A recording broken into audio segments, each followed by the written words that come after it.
விவசாய நண்பர்களுக்கு வணக்கம். நான் ராமகிருஷ்ணன், இயற்கை விவசாயி, விருதுநகர் மாவட்டம். இன்றைக்கி நம்ம பார்க்க போகிறது தென்னை மரத்தை தாக்கக்கூடிய காண்டாமிருக வண்டு மற்றும் சிகப்பு கூன் வண்டை எப்படி உயிரியல் முறையில் கட்டுப்படுத்துறதான். இதுக்கு முன்னாடி நம்ம சேனலில் இயற்கை முறையில் எப்படி கட்டுப்படுத்துறது போட்டிருக்கோம். அதை பார்க்காதவங்க தேசியம் பாருங்கள். இப்போ நம்ம பார்க்க போகிறது உயிரியல் முறையில் எப்படி அந்த காண்டாமிருக வண்டை நம்ம கட்டுப்படுத்துறது. வாங்க. வணக்கம். இப்போ நீங்கள் ஸ்க்ரீனில் பார்க்குறது தான் காண்டாமிருக வண்டு சிகப்பு கூன் வண்டை லூர்.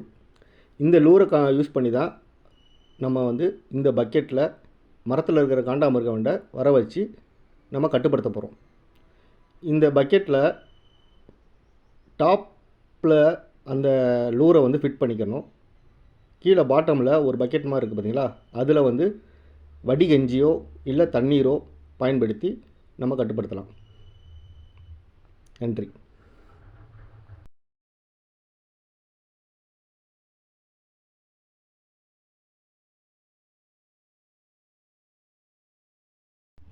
வணக்கம். இப்போ நீங்கள் இந்த தென்னை மரத்தை பார்த்தாலே தெரியும், ஒரு வி ஷேப்பில் வண்டு கட் பண்ணியிருக்கும். இந்த மாதிரி அஃபெக்ட் ஆகிருந்தாலே அந்த மரத்தில் காண்டாமிருக வண்டு இருக்குதுன்னு அர்த்தம். நம்ம ஏற்கனவே சொன்னபடி அந்த பக்கெட்டை தனியாக ஒரு குச்சி ஊண்டி அதுலேயும் நீங்கள் ஃபிட் பண்ணிக்கலாம், இல்லை தென்னை மரத்துலேயும் நீங்கள் ஃபிட் பண்ணிக்கலாம். இன்றைக்கி டே 1. இதிலிருந்து டெய்லி நம்ம மானிட்டர் பண்ணுவோம், எத்தனை வண்டு வந்திருக்கு, எவ்வளோ நாளில் வந்திருக்கு அப்படிங்கிறத பார்ப்போம். நம்ம இந்த ட்ராப் செட் பண்ணி இதோட 1 வாரம் ஆச்சு.